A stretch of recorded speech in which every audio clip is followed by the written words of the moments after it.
Our first speaker will be Mr. Henry Knipe. He's going to be talking with us about his experience implementing a equipment condition assessment program at the Utah DOT. Just briefly, Mr. Knipe is the Fleet and Supply Chain Management Practice Leader for Asset Management and Associates. Henry has performed nearly 50 public sector consulting engagements and has worked including 15 state DOTs. Major engagements include North Carolina, Virginia, Texas, Utah Department of Transportation, as well as a number of other transit organizations. Please welcome Henry Knipe.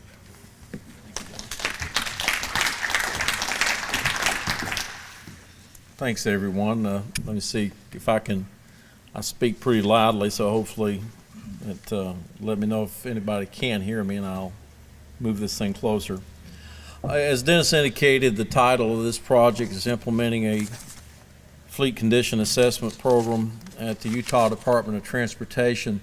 Those of you who were at the TRB conference in January may recall that there was a presentation about a project of which this was a follow-on, and that project, actually that presentation is available from the EMTSP website if anyone is interested.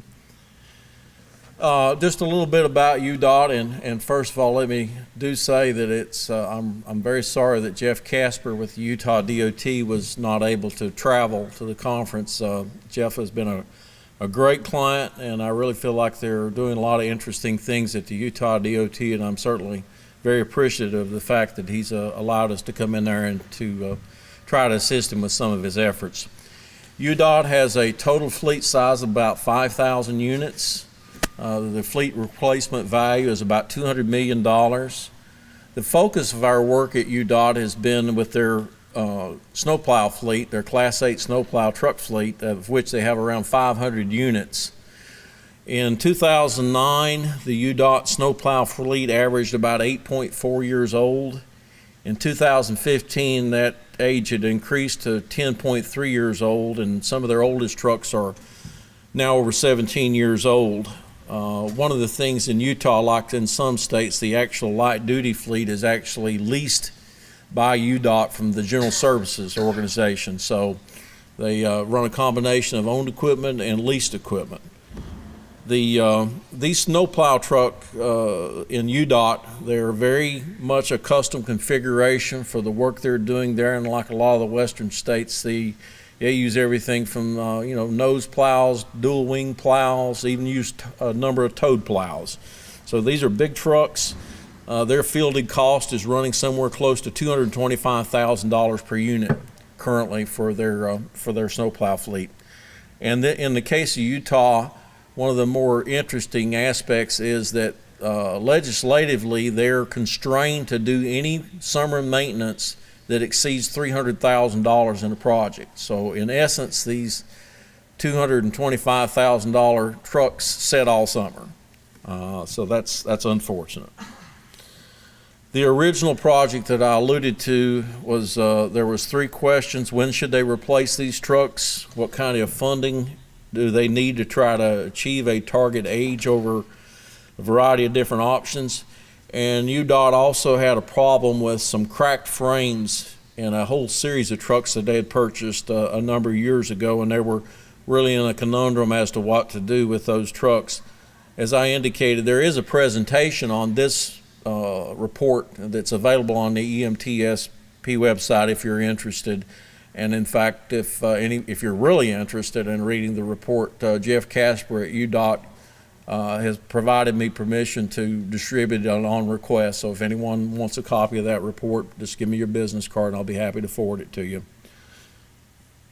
The current project was about following up on some recommendations from that initial report.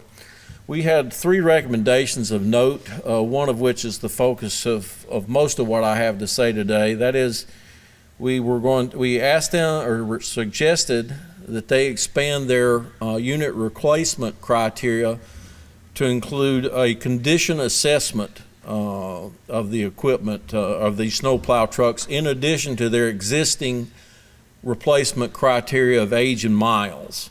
This is a And the second thing we suggested was to look at some alternate strategies to try to reduce class age. This was just because of the funding constraints. And then finally looking at some alternate financing strategies to try again to get around some of the budgetary constraints they were facing. But the focus of this initiative is on that first, or this presentation is on that first recommendation, the CAP program. Just to make sure I give credit where credit's due, this recommendation to include a condition assessment program was actually articulated by Dr. Shee, who some of you who have been to, like I say, Dr. Shee has given a series of presentations over the last few years at TRB about the impact of corrosion on a lot of the DOT equipment, and this particular recommendation was cited out of a product called Manual of Best Practices for the Prevention of Corrosion on Vehicles and Equipment Used by Transportation Agencies for Snow and Ice Control, which, by the way, must be the longest title I've ever heard. But be that as it may, it was an excellent report, and it's a good reference document. Those of you, if you're not familiar with it, it's not a very long report, but it contains some really good information about corrosion damage and various techniques to control corrosion. And as I indicated, Dr. Shee and his partner, Dr. Wazari, included these recommendations as part of their report. In essence, there's in the replacement condition assessment model, we are assigning scores to each major component of the truck, and that there's weightings associated with each of those scores. I'm not going to try to show you the actual model itself. It was developed in Excel just for sheer simplicity's sake, but it's actually being, the UDOT IT department is actually developing a database application for this model, and we're just using the Excel model as the basis for the model design. The objectives of this program were primarily to quantify and qualify the actual amount of corrosion damage that existed to these trucks. In essence, in the report that was provided last summer, this was the weakest part of our report. Was we made I think a pretty good business case that by not replacing equipment on a timely basis, they were incurring more variable maintenance costs than they could have gotten by with less if they had spent a little more on capital. But because we couldn't quantify the amount of corrosion damage that was occurring, it was really hard for us to make as strong a business case as we feel like we hopefully can make now in terms of the classic pay me now or pay me later discussion. So the design of this process was intended to also allow UDOT to literally rank its snowplow trucks in terms of the highest priority for replacement to the lowest priority to replacement. And again, and I think maybe this was mostly the more important part of this this entire exercise, was there was a strong emphasis in this program of trying to produce the best value for UDOT. In other words, we were very cognizant of the fact that if we ended up with the greatest program in the world that took 2 weeks per truck to try to evaluate, that was going to fail. And at the same time, if we had a program that took 5 minutes to evaluate, but there was no real information there, that was going to fail. So there was a conscious effort to try to trade off the granularity of the information we were trying to capture against the time it took to capture that information. And that's what we're going to be talking about. And again, I guess maybe to restate the program goals for this initiative, this was designed to help UDOT tell its story to the decision makers and the legislators in terms of trying to support its equipment replacement decisions, and to provide a better snapshot of the fleet condition to assist in making these replacement decisions. And this project started out with an initial workshop that was held in November of 2015. At that workshop, we had UDOT's regional fleet managers as well as some of its central shop personnel come in. And we essentially walked through the exercise. We actually walked through the initial report, explained what this purpose of this initiative was about, and we talked through what we were trying to accomplish here. So this was an iterative process, and in fact, if I could step back for a second, I think if you never have any intention of implementing a program like we're describing here, I do think there's some lessons learned from this project of just how do you try to implement something new in an agency. And this is in fact, I think, part of the lessons learned that hopefully maybe you can carry forward into other initiatives within your agencies. We started out with initial straw man, nothing more than just a conceptual design of what this might work with. There was some discussion in there. Were we going to use numeric grades, or were we going to use alpha grades? Were we going to, how many categories, et cetera, et cetera? There was lots of different discussion items went around. But in a nutshell, there was a desire to try to build on some existing programs and practices at UDOT so it would make it easier for the fleet program to tell its story. Let's face it, fleet is competing with the other operations within the agency for dollars. So in order for fleet to be able to get its place at the table when making maintenance decisions and operations decisions, it helps to try to explain things in the terms of the way the other parts of the organization are making their business case. In the case of UDOT, they have the maintenance operation at UDOT uses something called a MMQA, and that stands for Maintenance Management Quality Assurance Program, where they're going through every year and they're sampling the roadway assets, and they're making an assessment of the condition of each of those asset types within that section. I think that's probably, I'm just going to guesstimate somewhere between a quarter and a half of the DOTs in the country now have some variation on this process, and they call it by everything from maintenance requirement planning, MRP requiring, to MMQA to MQA to you name it.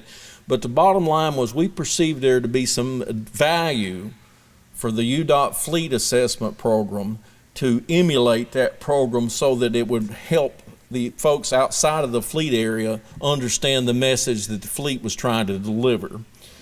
And in this particular case, for that reason, they were using letter grades to assign conditions assessments to culverts and guardrails and lanes.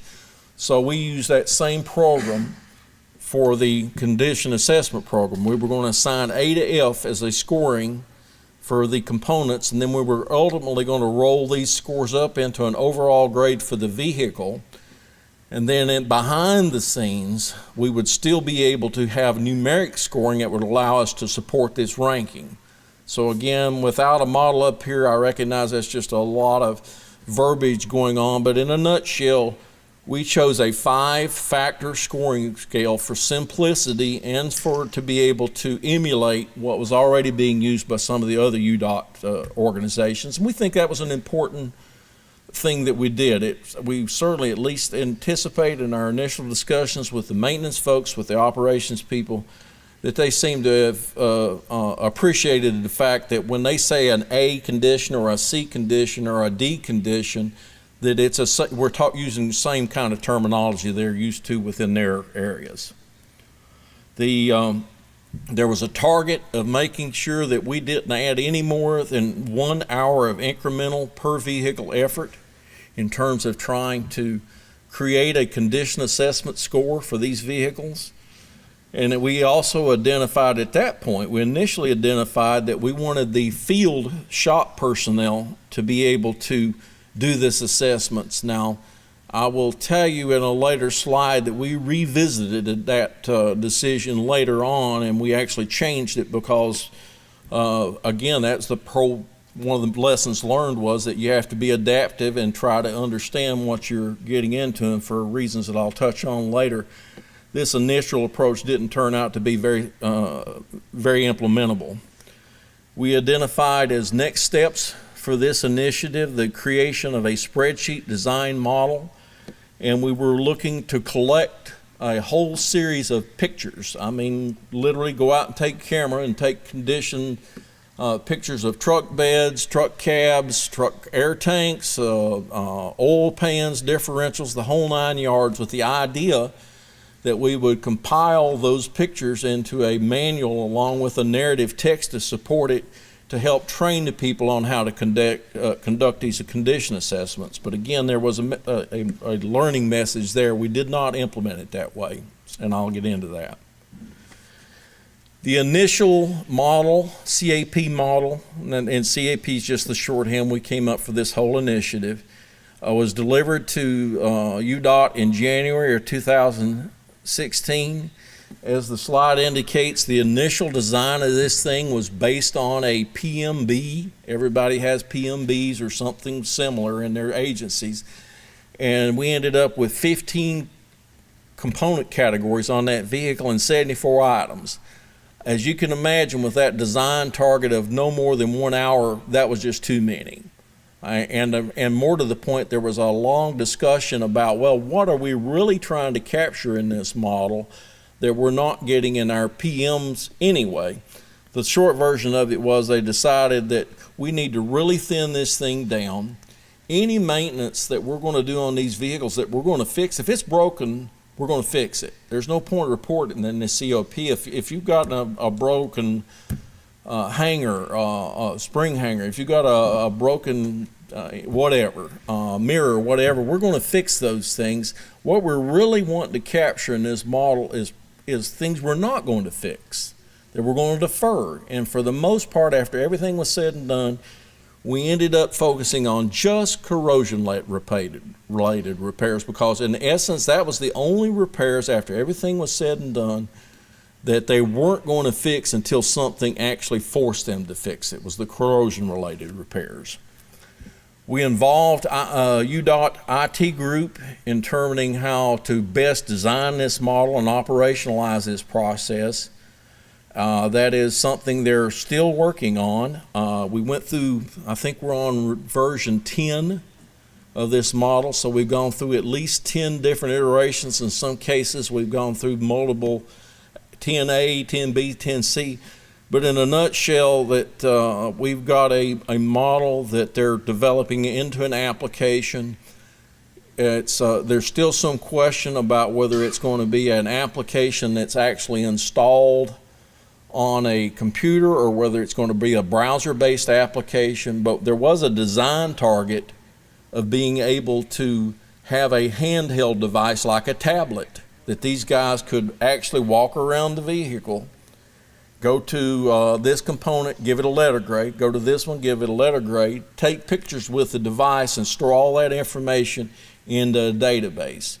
As I said, this is a project that's still ongoing, and IDOT hasn't finished the development of that model, so whether we hit all those design targets or not is still a question mark, but that was the original desire, was to be able to do it that way. And we went through this, we also initiated this training manual that I talked about with the pictures back in January. So we were working with that initial design concept and had some initial ideas of how we were going to do it. But as I said, we ended up changing some of these things as we went through this process. And I think maybe that's the most important part of the discussion there, was how we made those changes and why. We held a pilot training workshop with this application back in March. The approach was that we had the participants individually go through there and score 3 different trucks. We bought 3 trucks into the shop. We had the folks independently go through and assess these different components and give them a letter grade, A to F. Then they gave us, they were doing this on a hard copy form. We went away, took about a half an hour while they were working on other things with Jeff and having a fleet managers meeting. And then we brought these scores back. And the whole idea was, without any coaching, we wanted to see how far away they were in terms of what they would assign a letter grade with on this equipment. As you might imagine, there was a fair bit of variation in the scores, but we went through an exercise of having each of them, the guys that were farthest away, we'd say, well, you know, why did you assign it this grade? And what we found, in more cases than not, the person who gave it a significantly different grade than his peers saw something that the other folks didn't see, that he spotted a problem that some of the other folks didn't see. The net of which was we spent about a day going through this exercise and sort of training on the fly, and afterwards there was some consensus reached about what would represent A, B, and C, and what kind of things we would determine which grade you had. In a nutshell, though, a C grade was assumed to be the grade that was appropriate for a vehicle of this age and this miles, and it's in fully serviceable condition, but we're expecting that with a C, that if we don't spend some money on this piece of equipment, it's going to slip to a D. And then once it's slipped to a D, then it's going to take quite a bit more money to bring it back to a C than it would be to try to keep it as a C. So that was just some of the working logic behind the whole process.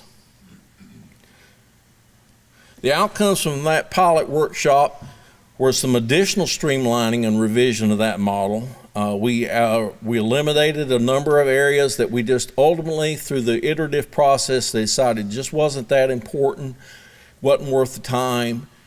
We also revised the category weightings. I haven't gotten into any of that discussion, nor will I. These were all, we had different weights for the different pieces of the truck. That cab was the thing, it was cabs and the frame rails were the things that were killing the trucks. When those things rotted off or failed, the truck was essentially useless. So we had weightings that along those kind of categories.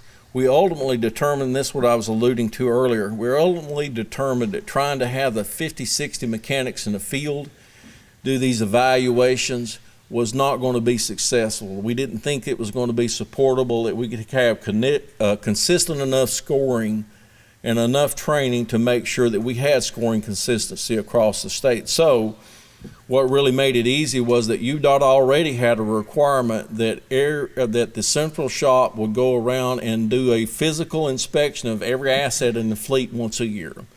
So we just added this condition assessment to those guys' duties, and right now it's taking them somewhere between 20 to 35 minutes per truck to do these assessments.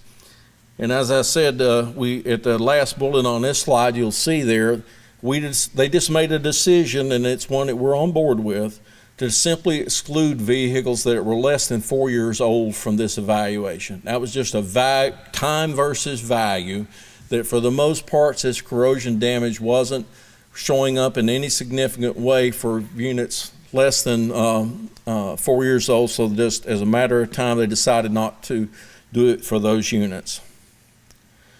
Additional updates on this on this project was that we have now revised that model to also include damage estimates associated with these condition scores. Again, this is an iterative process where we've been involving the folks in the field so that a C in the area of a cab body is anticipated to cost this much money. A D would be that factor plus some additional, etc. The long and short of it is that we've incorporated those factors of coming up with an estimate of the actual cost of repairs to these vehicles associated with the condition assessment. After everything's said and done, this information will be used to, again, support our annual funding request to the legislature for equipment replacement. It'll also help us understand what the amount of these deferred corrosion repairs are, and to be able to discuss with the powers that be, the decision makers, how these, how their funding of decisions are coming along in that area.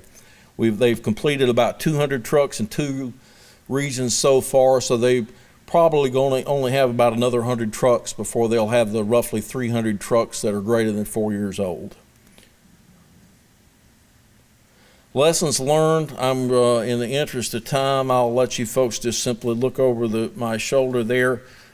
The bottom line, though, is that this is you have to be flexible when you're trying to. This is not a process that there's 50 people in this room that have done. The construction industry, some of them do some variation of this, of actual assessing equipment, but you have to involve people, you have to try to build consensus, and you have to be flexible. You've got to be able to be willing to listen to the folks and adjust and adapt as necessary. It's important to incorporate checkpoints in these kind of projects and to make sure that you can have your pilot activities as early and frequently as possible. Lessons learned. This is one of the lessons maybe you folks can appreciate is in this room in particular. A lot of fleet people are hands-on people. You can talk to your blue in the face about these things in a general sense, but getting them out in front of the trucks and actually doing an exercise of grading these things just start clicking. All of a sudden they understood where we've been talking in circles for hours with people sort of looking at us with quizzical expressions, but when we started the actual exercise of grading these, it started clicking and it came together pretty well. As I said, you got to accept trade-offs between detail and time, and that in any initiative like this, you really don't know. We're at this point, the project's not fully implemented. We don't know if it'll be successful. Ultimately, the success would be gauged in terms of whether UDOT's able to get the additional funding they want over time and whether they're able to make better equipment decisions. Maybe in a future conference, Jeff or Jeff's predecessor or a successor can come in and tell you about how that goes. But in a nutshell, you know that if you don't do anything, you can't expect a different outcome if you're just using the same approach moving forward. If you want change, you got to do something different. Last two slides, I'm just going to mention because in the interest of time, I'm sort of out of time here.